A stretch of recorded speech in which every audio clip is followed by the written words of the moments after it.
In fact,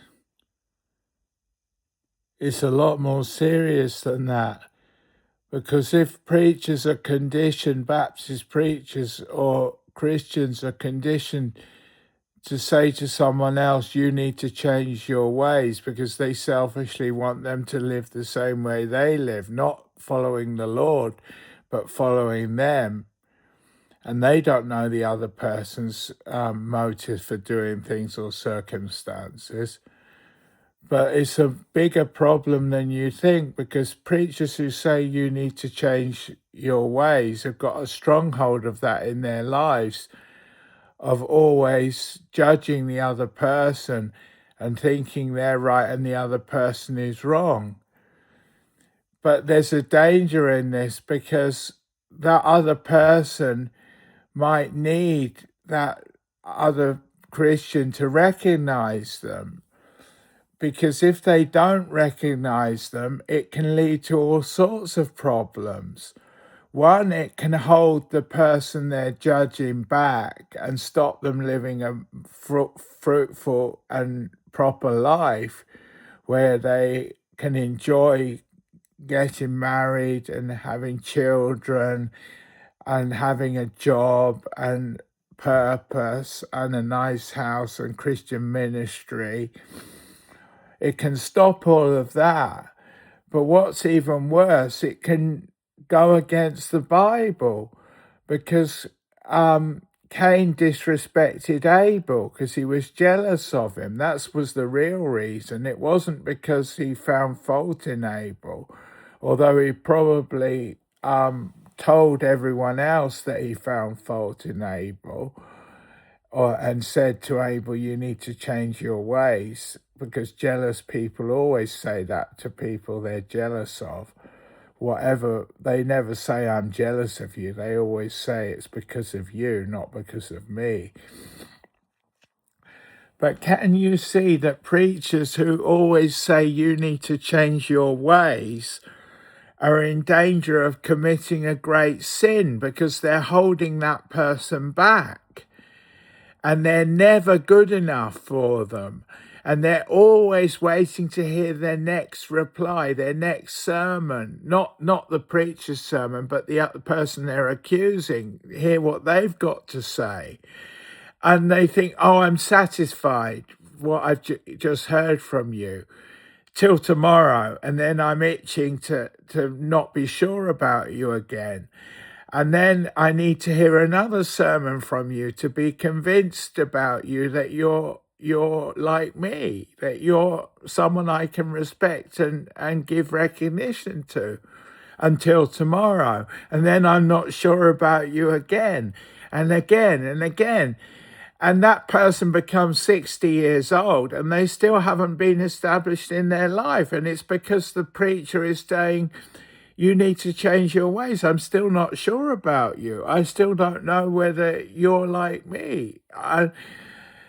Can you see by doing that it breaks the Bible?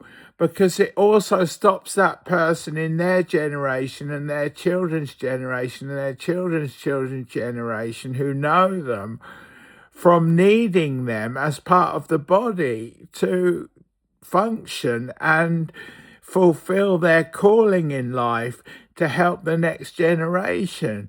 Because generations lead to generations, and the Bible is a biblical principle that if there's sin, it affects the next generation and they become responsible for it.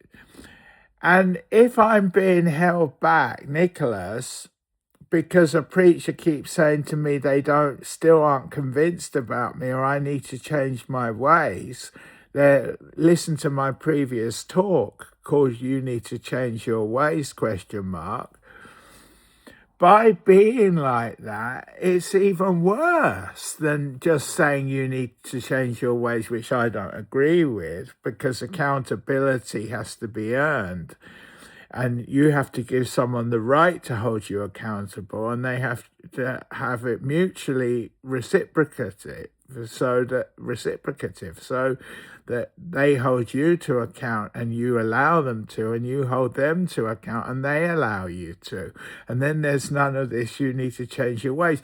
But by being like saying you need to change your ways, or thinking that person just isn't good enough, and I listened to their sermon today and it seems like I'm giving them a mark out of 100 of 60 or maybe 80, it still doesn't change anything. I still don't accept them. And I'm just waiting to see what their next sermon is going to be like, to see whether I can give them 60 tomorrow or 80. But they're never going to get 100. I'm never going to let them fulfill their life. But can you see how that is a Cain and Abel situation? That is being like Cain. That is destroying that person's livelihood and endeavors and calling. You're destroying my calling by saying, oh, I'm satisfied with what you've said today, Nicholas, but let's see again tomorrow. And then I become 60, and then I become 70. And then it's like I've been murdered. And it's because of problem in the person who says you need to change your ways. But it becomes a bigger problem because it breaks the Bible, because it leads to a situation where I'm kept as though I'm being like Abel, who's been murdered effectively or put on hold. And so all my life has been murdered. My first 60 years have been murdered. They haven't come to anything in the Lord. And I haven't had a proper life and an enjoyable life, and had to live as though there's something wrong with me when there isn't, just because the person who says you need to change your ways is still not convinced about me. But by making me like Abel, even though I'm still alive, I'm like a walking, dead man walking, because I haven't been alive. And that's really that I'm a living Abel who's been killed, but I'm still walking. And that then leads to God's judgment, because future generations are affected by it.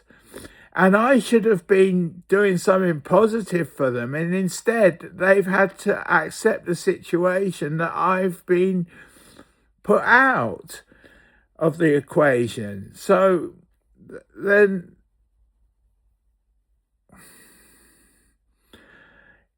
God's got to judge the situation, because when Cain killed Abel, God was showing from the Bible, if you interpret it properly, that it should have been judged, and it was by the flood. But if there's no judgment, then the principle of there needing to be judgment from what the Bible teaches about this would be compromised. And if the principle is compromised, the Bible would lose its authority and integrity and validity, and the Bible wouldn't be true anymore, because Jesus has died for me. I'm under his blood. He chose to lose his life because he knew before the foundation of the world those who would belong to him. And he says, he who the Father accepts has sent me to die for them and shed my blood. So Jesus wasn't just a character in the Bible. He was a real person who laid down his life and lost his life.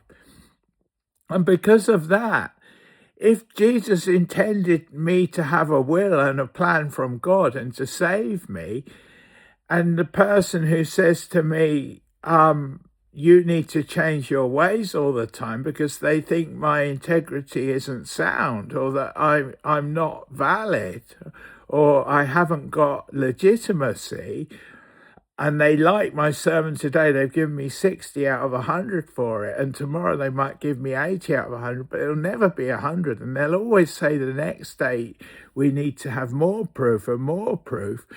And that's mean they've judged me as they've killed me like I'm Abel, even though I'm still got given another chance. I'm nearly 60 now. If they judge me like Abel, the Bible teaches that situation was judged by the next generations. And if there's no judgment coming to the world because I've been put out and haven't been effective, then the Bible, if there's no judgment, then the Bible's principle of there needing to be judgment would have been compromised. And then it would be true in Jesus's God's eyes that he's failed, that Jesus's blood had failed me. And the Bible wasn't true anymore. And then evil people would always be able to say, it didn't work for Nicholas, the Bible failed. But it didn't fail, which means it has failed, because they're saying Nicholas wasn't good enough, but God said he was. And so the Bible hadn't failed Nicholas, but then they said now the Bible has failed because it didn't work for him by a man-made intervention of prevention. And so by preventing me, because people keep saying you need to change, or you aren't good enough, or you need to repent all the time, or just saying that you can't repent because you're not good enough. They're denying the Bible and treating me like Cain killing Abel, because Abel just kept sheep. He didn't have to prove himself. He was just looking after sheep and living his life. And when Cain killed him, he lost his life. He lost all his possibilities. And God judged the situation by sending the flood of Noah, because Noah's son Ham, who had Canaan, is a referral back to Cain. And Canaan was judged and the Israelites were fought by the Canaanites, who were the Philistines. And they tried to destroy the line leading to Israel and to Jesus. So God judged the Canaanites because of Cain, because sin carries on in hereditary generations. And so if I'm being treated like Abel, the Bible in real life would have to repeat itself, and there would have to be judgment. And if there wasn't judgment in the future generations, like there was with the Canaanites and Cain, then the Bible wouldn't be true anymore. Yes, the verses would be true, but the principle of the Bible being true and the context of me being mapped out onto the Bible for the same thing to happen would prove the integrity of the Bible was disrespected and was broken, completely broken. And that means what Jesus's blood did for me, Jesus choosing to die for me, was an insult against God, and it didn't do anything. It didn't work. And that wasn't what Jesus thought by dying for me.